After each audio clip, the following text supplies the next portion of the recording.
Good morning, good afternoon, or good evening, Sumo fans! I'm Vini and this is Sumo Files. And my friends, today, on January 31st at the Ryōgoku Kokugikan, Sumo officially closed one of its most powerful chapters. The retirement ceremony of Terunofuji Haruo, the 73rd Yokozuna, finally took place after a whole year of his official announcement. The day began with a symbolic gesture between Isegahama stable wrestlers. A special tournament for low-ranked wrestlers was held, and among 8 competitors, Asahi Fuji from Jonokuchi emerged as the winner. He received prize money and a light-hearted reward, a full day of practice. Smiling, he said he wanted to sleep as much as possible, but his performance said more than his words. Even in a festive setting, Asahi Fuji fought seriously, showing that he is not the type to hold back. And in that sense, we can say he embodies the spirit of the man being honored. As the ceremony progressed, the atmosphere inside the Kokugikan began to shift. It was time for Terunofuji's final dohyo-iri. Accompanied by 2 active Yokozuna, Hoshoryu as Tachimori, the sword carrier, and Onosato as Tsuyu Harai, the dual sweeper, Terunofuji stepped onto the clay for the last time, holding his 3-year-old son Temujin. The boy was unknowingly carried into history, as his father handed him over to Onosato so he could start his last dohyo-iri as an active Yokozuna. Performing the Shiranui style, defined by a stance with both arms extended to the sides after the stomp,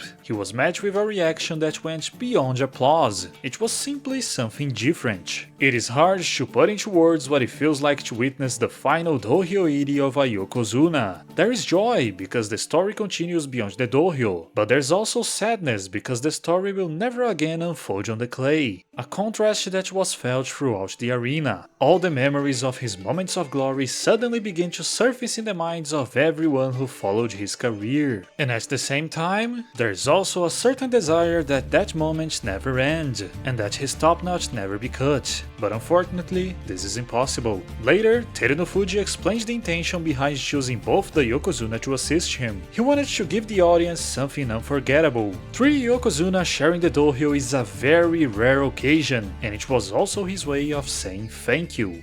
After this moment, there were some matches between top-ranked wrestlers, one of them between Hoshoryu and Ōnosato, but these were in a much more fun and friendly way. From there, the ceremony moved into the danpatsu-shiki, the retirement ceremony itself, and once again, the scale of the moment became clear. Terunofuji's hair was cut by an extraordinary list of guests, politicians, performers, athletes, and active sumo wrestlers from across the sport. One of the most meaningful moments came when former Yokozuna Hakuho stepped forward, wearing a golden traditional Mongolian outfit. As he placed the scissors, he reflected on their shared history, saying that the moment felt like a good baton pass. Terunofuji, after all, was the last opponent of Hakuho's legendary career, a detail that ties their legacies together permanently. The final cut was performed by Miyagi no Oyakata, Terunofuji's former coach and a Yokozuna himself. His words carried the full weight of that journey. He recalls the harsh training, the patience, and the endurance it took to survive the lowest point of Terunofuji's career. He then pointed to what defines Terunofuji's legacy most clearly: the comeback. Falling all the way to Johnny Dan, only to return, rise again, and reach Yokozuna, winning 10 Emperor's Cups along the way. In his words, Terunofuji has done everything there was to do in sumo. When the Oichomage was finally removed, there were no tears. Terunofuji simply stood calmly. When asked about his composure, he responded directly, "This is a celebratory occasion. Why would there be a need to cry?"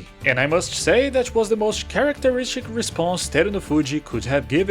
It's been almost a year since Terunofuji became Isegahama Oyakata, and now classified as Intaigu within the Japan Sumo Association, his goal is to raise wrestlers capable of carrying sumo itself on their shoulders, but also to climb the long hierarchy leadership that exists beyond the dohyo. See, a Yokozuna never leaves his title behind. There's no such thing as a former Yokozuna. Terunofuji Haruo is and will always be the 73rd Yokozuna. But anyway, that's all for today. So if you enjoyed this video, consider liking it, subscribing to the channel and turning on notifications so you don't miss any future content. That's it guys, until next time!